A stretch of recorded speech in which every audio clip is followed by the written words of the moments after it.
चलो बुलावा आया है, हमें भी बुलावा आया था, कोर्ट ने हमें बुलाया था।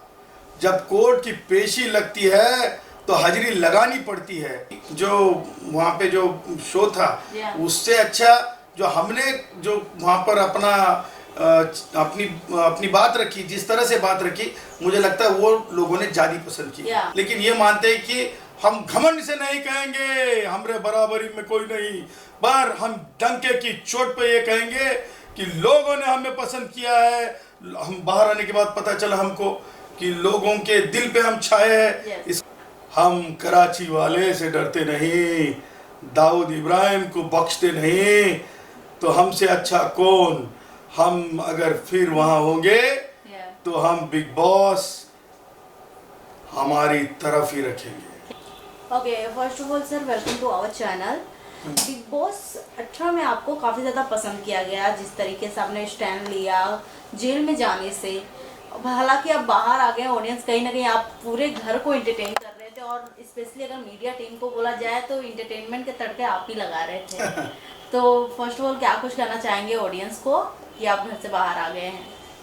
हमारे प्यारे प्यारे व्यूअर्स को, ऑडियंस को, समर्थकों को, साथियों को, भाइयों को, बहनों को, विश्व भर में जो हमें चाहते हैं उन्हें हम यही कहेंगे। वो एक गाना था, चलो बुलावा आया है, हमें भी बुलावा आया था, कोर्ट ने हमें बुलाया था। जब कोर्ट की पेशी लगती है तो हाजिरी लगानी पड़ती है। तो कोर्ट की पेशी के कारण यानी हम एक ऐसे माननीय उच्च न्यायालय जो अदालत है वहाँ के मुख्य न्यायमूर्ति जी के सामने भारत के संविधानिक जो संबंधित केस थी, उस केस के सिलसिले में हमें बुलाया था। इसीलिए हमको जो है केस की तारीख पर अपनी बहस करने के लिए, अपनी आर्गूमेंट करने के लिए मुझे और डॉक्टर जयश्री पाटिल को जो है कोर्ट में जाना पड़ा था। इसीलिए हम जो है बिग बॉस से वेरी ऑनर यानी बहुत इज्जत के साथ कोर्ट की बात की मद्देनज़र हम जो है बिग बॉस से कोर्ट की तरफ रवाना हुए थे। हालांकि अब बाहर आ गए, ऑडियंस कहीं ना कहीं अभी भी नाराज है, तो कोई ऐसा अपकमिंग में प्लान है सर कि बाद में भी हम री एंट्री भी कर सकते हैं? हाँ, डंके की चोट पे अगर हमें समय मिला तो ज़रूर ज़रूर ज़रूर हम फिर बिग बॉस में हो गए, और बिग बॉस में हम अपनी जो चीज़ें हैं बहुत अच्छी तरह से रखने की, हमारी सोच बहुत अच्छी तरह से रखने की पूरी कोशिश करेंगे। सर, जैसे कि मैंने कहा था, जिस तरीके से आपको एक टास्क की तरह ही मिला था कि जेल में जाने का, बट आपने उसे एक्सेप्ट नहीं किया। बट ऑडियंस अभी तक कहीं ना कहीं कंफ्यूजन में है, क्या कि सर ने अगर एक्सेप्ट कर लिए होते तो एक और हमें चीज़ें देखने को मिलती है कि अगर एज अ लॉयर अगर जेल में जाते तो वहाँ पर क्या कुछ करते वो।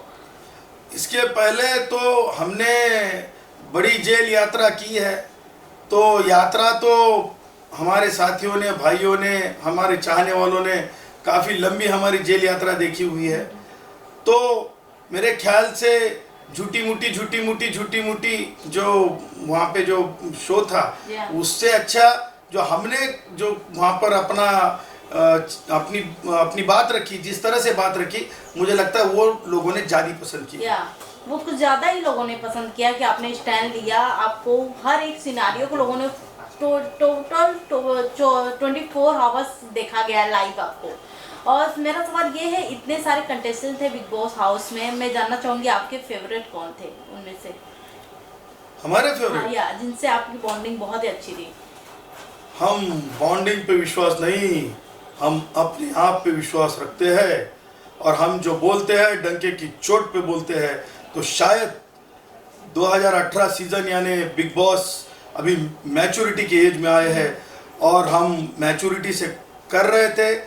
बाकी लोग वो उबले चने फ्यूचर हीरो फिल्मी दुनिया से थे, वो कलाकार लोग सीरियल से थे, हम बड़ी इज्जत करते हैं क्योंकि वो फ्यूचर हीरो है, इसीलिए तो हम बोलते हैं उबले चने उनको। तो वो उबले चने अपनी अपनी चटपटी बातें बताने की कोशिश कर रहे थे, कोई अलग अलग क्षेत्र से भी आए थे, लेकिन ये मानते हैं कि हम घमंड से नहीं कहेंगे हमरे बराबरी में कोई नहीं, पर हम डंके की चोट पे ये कहेंगे कि लोगों ने हमें पसंद किया है।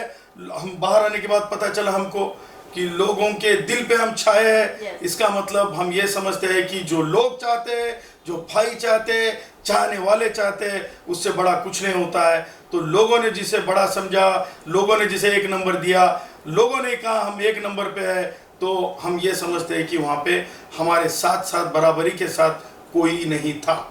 क्या बात है सर। मैं जानना चाहूंगी, इतने सारे कंटेस्टेंट में से आपके टॉप 5 कौन है जिसे आप देखते हैं? हालांकि आपने उनके साथ रहा है, पर्सनली आपने जाना है, आपको उनके बिहेवियर से लगता है कि कौन फ्यूचर में टॉप 5 रहेगा या फिर कौन ट्रॉफी उठा सकता है बिग बॉस 18 का?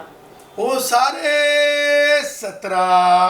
सारे 17 एक बराबर है और गुणरत्न सदावर्ते सबसे ऊपर है। ये हम नहीं कहते हैं, ये जनता कहती है, ये पब्लिक कहती है, ये पब्लिक बोलती है। कहीं ना कहीं अगर आप घर में बने रहते तो हालांकि टॉप 3, टॉप 2, टॉप 1 में भी आप रहते, बट इन केसेस आप बाहर आ गए हैं, तो मेरा ये है कि आपके अकॉर्डिंग कौन आपके हिसाब से लगता है कि इस बार बिग बॉस में अच्छा गेम प्ले है उसका इस समय? हम कराची वाले से डरते नहीं, दाऊद इब्राहिम को बख्शते नहीं, तो हमसे अच्छा कौन। हम अगर फिर वहाँ होंगे तो हम बिग बॉस हमारी तरफ ही रखेंगे। क्या बात है। ऐसा कोई गिला शिकवा जो कि बिग बॉस से रह गया अभी तक खेलना हो? अगर आप पहले हफ्ते में खेलती होते तो कुछ था पहले से प्लानिंग सर आपका? नहीं, हम स्क्रिप्ट के ऊपर विश्वास नहीं करते, इसीलिए तो मैंने सलमान से एंट्री के समय कहा था कि सलमान, रियलिटी शो में रीटेक नहीं होता है। हमारे कहने का मतलब ही वो था। Yes, thank you sir. Lastly क्या कुछ कहना चाहेंगे ऑडियंस को आप? यही कहना चाहता हूँ कि फिल्मी जगत ने अंडरवर्ल्ड की दुनिया से अपना फासला रखना चाहिए। चीज़ें बेहतर करने के लिए कलाकारों ने अपने अपने दूसरे कलाकारों के साथ मिठास रखनी चाहिए। खटास, छोटी सी खटास के लिए गलत चीज़ों के साथ बहते न जाना चाहिए। इसके परिणाम हमें लगता है कि इसके पहले भी कला जगत ने भुगते हैं अंडरवर्ल्ड से, तो अंडरवर्ल्ड से दूरी रखना ही कलाकारों ने बेहतर है।